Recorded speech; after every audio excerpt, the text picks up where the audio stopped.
You're listening to the Diplomats podcast on Asian geopolitics. As always, I'm your host, Ankit Panda, recording from Washington, D.C. And I'm your co-host, Katie Putz, also recording in Washington, D.C. Hey, Katie, good to be back with you. How are you doing today? I'm doing great. How are you? Doing good. I think we owe our listeners an episode on Central Asia based on the last podcast promises, and I think we'll give them just that. And I think this is particularly good timing given that it hasn't been too long since you got back from the region, which I believe was your first time back in Central Asia since the pandemic. Is that right? Yes, I was last in Uzbekistan in late 2019, and this time I was able to get to Bishkek for a little over a week. Fantastic. Yeah, we've covered, of course, developments in Central Asia intermittently on this podcast, and it's of course been great to have you as co-host, given your expertise on the region. I think there's a few things we can kind of touch base on today. Firstly, I think beginning with the latest news that the United States has sanctioned several firms in Kyrgyzstan for conducting prohibited business with Russia, which I think takes us back to the broader themes concerning Central Asia's continuing economic ties and reliance in many ways on the Russian economy, and how countries in this part of the world have been navigating the challenges that have come with Russia's invasion of Ukraine. So for our listeners, Katie, maybe you can kick us off by just telling us a little bit about the backstory here with the sanctions and what we should be taking away regarding the significance more broadly of these new U.S. sanctions. Yeah, sure. So, the issue of sanctions and evasion has been a big topic in Central Asia since the war in Ukraine started. There are few regions that have economies that are intertwined with Russia's as Central Asia, or people who understand how the Russian businesses work and Russians understand how business works in Central Asia. So it's pretty easy run around sanctions.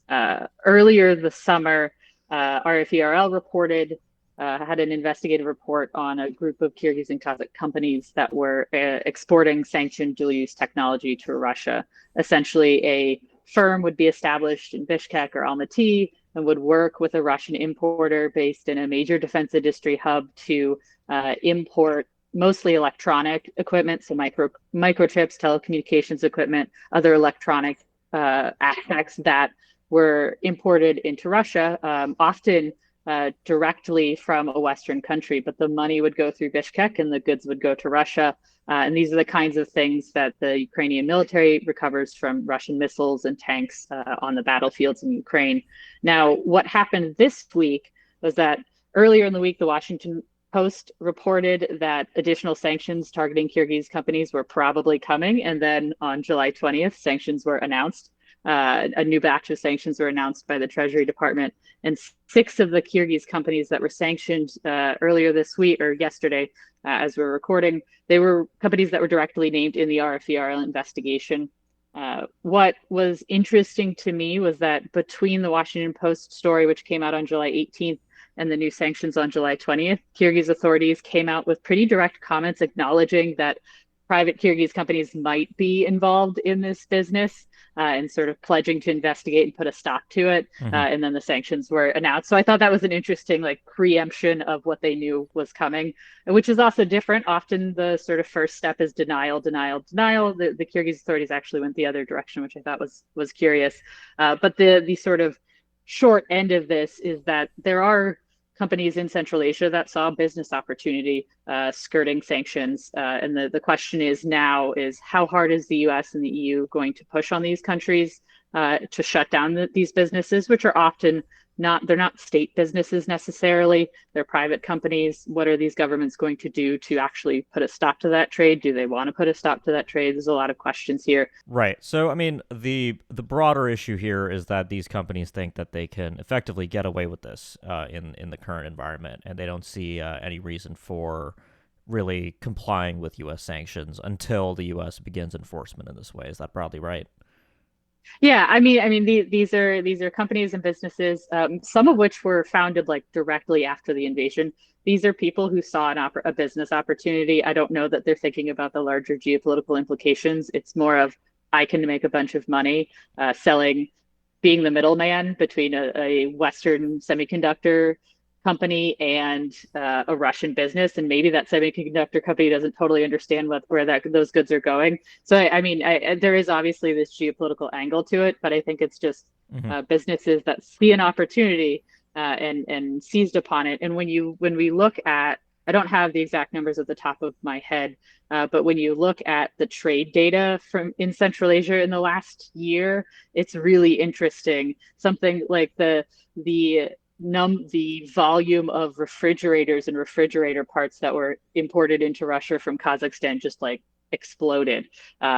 I don't think they're buying that many more refrigerators. I think there's some parts harvesting, but also nobody could buy a refrigerator directly from the West. So that kind of thing also has been happening. Right, right. And so, I wanted to ask you a little bit about your trip. Of course, recognizing that Central Asia is a big region with various kind of perspectives on a range of issues, and you got a small slice of that going to Bishkek. But were you sort of struck by any changes or any kind of particular themes that came up in your conversations about how the region's sort of viewing more generally, Asia in the post-COVID era, Central Asia since Russia's invasion of Ukraine? What were your general impressions? Yeah, so this was the first time I was in Kyrgyzstan since 2016, which is two governments and one revolution ago. And so a number of people have asked me, what was different. The city itself feels a lot the same. For those who have never been to Bishkek is a fun little city. In the way that Washington is short, Bishkek is kind of short, but it also is very bustling. There's a lot going on. And that has remained true. I think one of the maybe differences that I noted, and the reason that I was there was to speak at a conference on China and Central Asia. There's a lot more discussion of China than I think there was 6 years ago. And so that is an interesting angle. And there's a lot of discussion about China, Russia, the West, who's paying attention to Central Asia and who Central Asia can rely on for what. And so those are sort of the major changes, I would say, is there's more discussion about China, Chinese influence. I don't know if I would say there's more evidence of it. There were Chinese companies there when I was there back in 2016, building roads and that kind of thing. But I think there's a lot more discussion about China. Hmm. And on China more broadly, what do you think people get wrong about Central Asia and China? It's probably maybe the right way to ask that, because I know previously on the podcast we've talked a bit about how sometimes Americans especially kind of overinterpret the geopolitical dynamics that are at play in Central Asia when it comes to China. What's your impression on that? Yeah, that's definitely becoming my hobby horse. Yeah. Because here in Washington, I will often, when someone in a sort of more general geopolitical or national security focused group will find out I do Central Asia stuff, they'll ask me about whether Russia and China are going to get into it in Central Asia. And I think that is like at least 85% wishful thinking on the part of the usually the American that says it. Because when you look at how China and Russia both act in Central Asia and act around each other in Central Asia, we don't see a antagonistic competition yet. I mean, many things remain possible in the grand universe of options, but they really work in tandem. I think there's a lot of similarities with how Russia and China approach the world. And those similarities also line up with the largely autocratic governments of Central Asia, where there's maybe tension and differences is in the publics, which don't have as much control about what their governments do or how their governments behave. But when you talk to Central Asians, there's a lot of Central Asians who are not happy about Russia. They still might have a cousin who's gone to Russia to work because that's sort of an economic necessity. But there's a lot of Central Asians who are having one of the iterations of this is there's been a much larger discussion about decolonialism and sort of decolonizing how Central Asians think about the Soviet period and about their own histories within that larger arc. And you have those conversations now, not just in academic circles, but people will talk about it in bars and at parties. So it's sort of that is in the air. Interesting. And when it comes to the China dynamic, there is pretty good data and research at this point on the fact that while Central Asian citizens sort of recognize the economic benefits of doing business with China and the sort of necessities in the geopolitics of doing business with China, there's not a lot of interest in Chinese culture or in importing outside governments. There isn't a lot of interest in importing sort of Chinese style government, for example. So they I, when I look at the region, the largest sort of friction point I see between Russia, China, and the Central Asian uh, landmass is that tension between what Central Asian governments want to do and then what Central Asian people want to do. And I think that's where the most sort of potential for crisis really crops up. And we have seen this already sort of play out in places like Kazakhstan and Kyrgyzstan that have had either large protests or revolutions in the Kyrgyz status. Those things aren't necessarily about Russia or China, but I think that feeds into some of the domestic difficulties within the region and will continue to do so.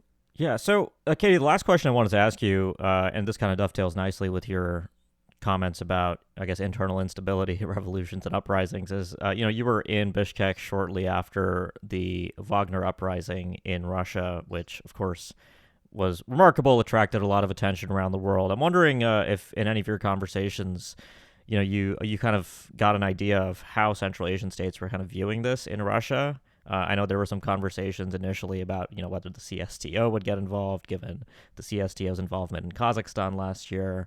I'm curious how the region more broadly viewed the Wagner uprising, and I guess how Central Asians are more broadly assessing Putin's position within Russia. Yeah, that I landed in Bishkek like the 27th of June, so only a couple days after. So the first thing everybody had to say was like, "What the heck was that? What is going on? What was this thing?" But I think when you look at who Putin called after the uprising or the rebellion or whatever we're going to call it in the history books, he called the Uzbek president, I believe, and he also spoke to the Kazakh president, and sort of both of those readouts were really, really short and very brief, and sort of recognized this as an internal matter in Russia. And the reason that language really matters is because the CSTO does not get involved in the internal matters of its member states. That is a tagline it has used every time that there has been some kind of issue in Central Asia that it doesn't want to get involved in. They say that's an internal matter. It's not really, you can't really invoke, I think it's Article 5 in the CS2. You can't really invoke that because this is for external threats. Where that was different is in Kazakhstan in January 2022. Tokayev very publicly said that this is a foreign force. At one point, he claimed 20,000 bandits and terrorists had invaded the country, and the CSTO used that language as a response to a terrorist incident that had foreign involvement. None of that was actually true, but that was the language that was used. And so the fact that when talking about this incident in Russia, that it was referred to by both of these governments, Uzbekistan is not in the CSTO, but Kazakhstan is, as an internal issue. And sort of they stated their support for Putin, but Tokayev, the Kazakh president, framed this as an internal issue. And so it essentially precluded any consideration by the CSTO.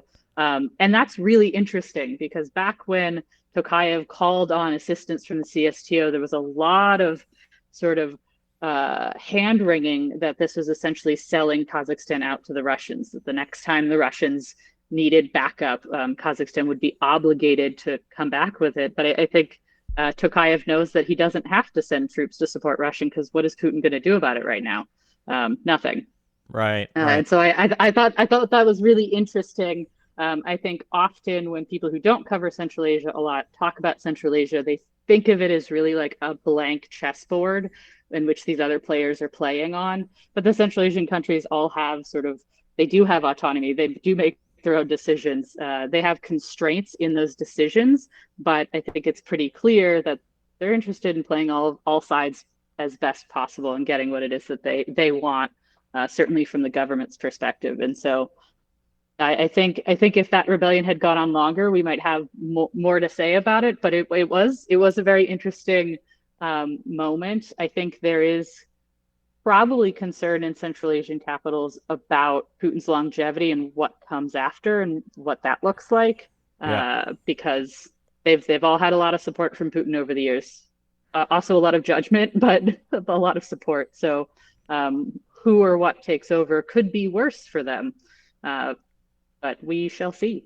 Absolutely. No, I think that's a really, really interesting summary of Central Asian perspective. Certainly not something that I was aware of, so learned a lot there. Uh, Katie, thanks as always for sharing your insights on Central Asia. I'm sure we'll be back sooner rather than later to revisit the region, but always fun joining you. Yeah, it is always a pleasure when you let me ramble on about Central Asia, and I hope our listeners learned something that they didn't know. Absolutely. I think it's a region that often gets overlooked, and it's, fun that we get to visit it as often as we do on the podcast. But for listeners, make sure you subscribe so you can keep up with future episodes. I think we'll be back once again this month for an episode potentially looking at trilateralism in Northeast Asia between the U.S., Japan, and South Korea, so stay tuned for that. And if you've been a subscriber for a while but you haven't yet left us a review, please do that. You can do that anywhere you get your podcast, and we really do appreciate that. In the meantime, we'll be back soon with more. Thanks a lot for listening.